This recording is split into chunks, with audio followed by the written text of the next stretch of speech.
L'information est tombée fin 2009 dans la très sérieuse revue Nature Physics. Des chercheurs français ont mis au point un dispositif de lecture haute fidélité d'un bit quantique, une avancée déterminante pour la fabrication d'un ordinateur quantique. Vous ne comprenez rien? Ne vous inquiétez pas, nous allons vous expliquer. Pour percer les mystères de l'ordinateur quantique, il faut d'abord comprendre ce qu'est la mécanique quantique et faire preuve de beaucoup d'imagination. Imaginez un monde où les règles changent, un monde où la réalité est différente, un monde où les lois de la physique classique ne sont plus en vigueur, un monde où chaque objet peut se trouver à deux endroits différents au même moment. Ce monde déroutant existe à l'échelle microscopique. Ce monde, c'est celui de la mécanique quantique. Il faut revenir aux lois de la mécanique quantique qui autorisent un certain don d'ubiquité des objets. C'est possible pour les objets d'être dans deux endroits à la fois, et plus généralement pour un système d'être dans deux états, et d'être à la fois dans deux états considérés comme incompatibles classiquement.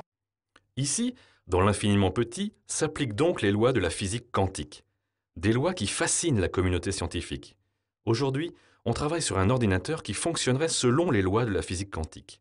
Une véritable machine quantique qui pourrait révolutionner l'informatique. L'ordinateur quantique est déjà une révolution conceptuelle parce qu'il a amené une prise de conscience dont peu de gens, je pense, que peu de gens avaient perçu. Alors, comment fonctionnera un tel ordinateur? Pour le comprendre, il faut le comparer aux ordinateurs d'aujourd'hui.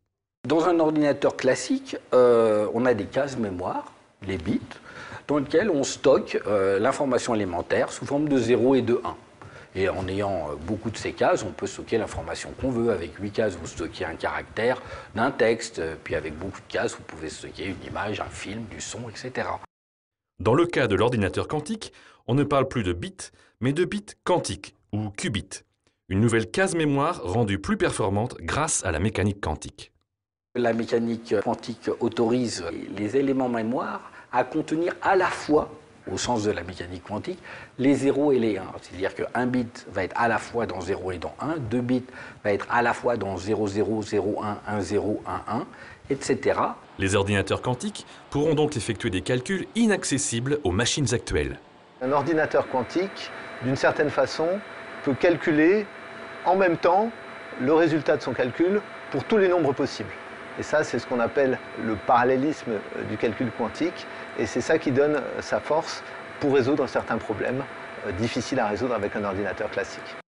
Mais la route vers une telle machine est encore longue, notamment car il est très difficile de lire une information quantique. Eh bien justement, c'est très exactement sur ce problème que porte la découverte française.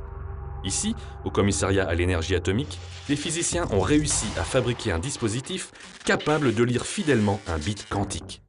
Ce qu'on a fait, c'est inventer, fabriquer, tester un nouveau dispositif de lecture d'un bit quantique qui est capable de lire ce bit en une seule étape, en un coup, avec une bonne fidélité, c'est-à-dire en ne se trompant que dans 6% des cas. C'est un pas nécessaire à la construction d'un processeur quantique.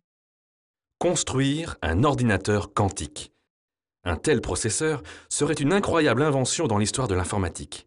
Une histoire déjà très riche et qui semble sans limite.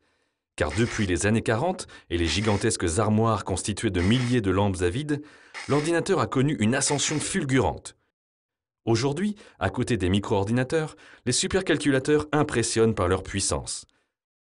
Certaines machines sont capables d'effectuer plus d'1 million de milliards d'opérations par seconde, et leurs applications sont nombreuses. Grâce à la simulation numérique, on comprend par exemple mieux l'univers qui nous entoure. On fabrique des produits industriels toujours plus performants. Et l'on peut suivre l'évolution du climat sur Terre. Alors, l'ordinateur quantique surpassera-t-il la puissance déjà phénoménale de nos supercalculateurs? Fera-t-il entrer l'informatique dans une nouvelle ère? Je n'en sais rien.